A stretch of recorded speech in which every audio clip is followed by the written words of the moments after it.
Welcome to our channel, $1 Million Made Easy. This is where we help you know your numbers.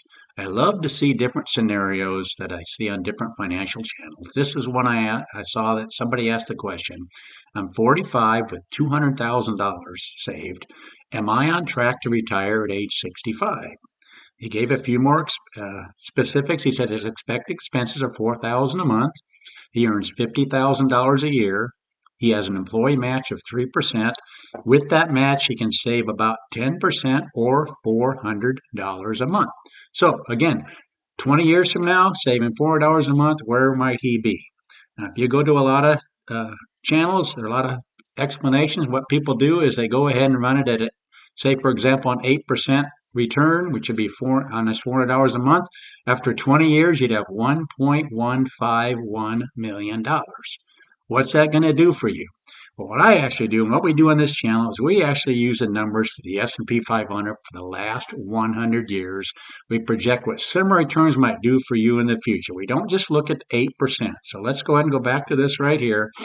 And I went ahead and updated this for every year from 1925 on. With the actual returns, which the actual returns would be right here. You can see them going down through there. And if you did that, let's go back to the 8% just to show you these numbers right here. Again, use an 8% return. People say we have $1.151 million. Now, is that enough? What I do on this channel is go ahead and run it for every single year. We're going to be looking at a 20-year period. Remember, he's 45. He wants to know where he might be at age 65. Well, if we did the absolute worst case scenario in the last 100 years, that'd be numbers from 1929. He'd have 590,000, about half of what using the 8% return is. But the median for the last 20 years would be 1.862. The best case scenario is 6.112. So there's a wide variance. Again, we can go with the 8% and come up with this kind of a number. But it looks like if we ran the numbers, 75% of the time you'd have more than that. Right here is using 8% return. This is using actual returns for the last 100 years. 75% of the time you'd have more than that 1.151 million. But what does that actually mean? Again, will he be able to retire? This is another spreadsheet that we use. So I went ahead and plugged in the numbers. $200,000 right now. He's 45. He can save $400 a month. And what I do is we go to the Social Security Quick Calculator because we're going to see what Social Security might do because you don't want to forget Social Security. So watch what happens when we go to Social Security Quick Calculator. This is a site you can go to, Social Security Quick Calculator. You can find it at ssa.gov, and you can type in Quick Calculator. And what you do is you type in your birth year. So we're going to look at somebody that's 45 years old. His current earnings $50,000 a year. And he wants to know what he might get for an estimate when he's 65. So we're going to go and submit the request. Remember, if he's 45, he has no idea what he's going to get. So that's why this quick calculator really helps out. Because at age 45, you have not yet achieved 35 years of your highest earnings, because unless you started working at age 10. But anyway, you can submit the request. And this is what comes up. At age 67, he's going to get basically $2,000 a month. So we want to go and plug that into Social Security. This is one of the main things we do on this channel to help you understand your numbers.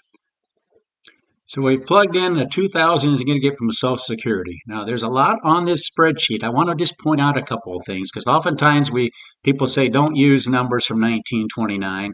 Actually, if you look at this numbers right here, this shows you saving that $400 a month, what you would have in each of the last 100 years.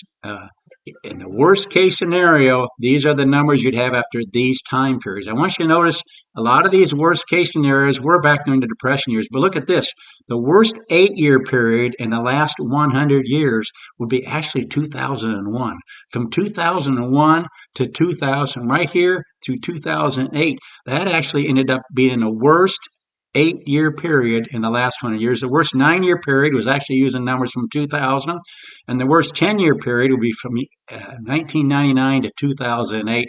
And the reason these are highlighted in yellow and each of these kind of worst case scenarios is because you'd actually have less money than what you put in. That's why I have a problem with people running numbers at 8% because you don't know what the next 8, 10 years might do. We might have a decade where you actually end up with less money than you actually put in. Hopefully that makes sense. But this column right here shows you what you would have in the worst case scenario in the last each of these time periods. And we're looking at a 20-year period. So let me go down here just a little bit to show you the 20-year row. Okay, here's the 20-year row. If we had numbers from 1929, you'd have 590,000 saved after 20 years, which if we go right back here, you're going to see that same number, 590, 551, which was 1929 numbers. Again, that was just 1% of the time. The rest of the time, you had so much more than that.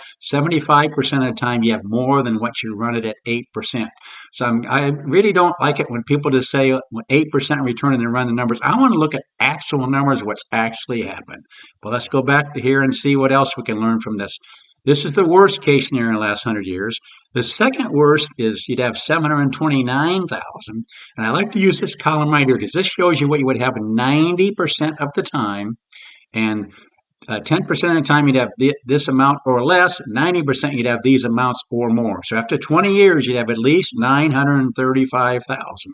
The median for the last 100 years, you'd have 1.862, which is right here. The 1.862 would be the median in this column. So it's all going down through there. So let's continue looking at these numbers here. Now, what this shows us is no matter what happens, even if we had the worst case scenario, and you had this much saved, $400 a month, and got $2,000 a month from Social Security at age 67, you get $2,000, but age 65, you get less than that. Well, let's show you how this works. This $2,000 over the next, from 45 to 65, next 20 years is going to grow from $2,000 up to $3,277. But if he takes at age 65, he gets 86.7%. Like I said, there's a lot in this spreadsheet, but that means he would get $2,841 from Social Security. Again, that's a rough approximation.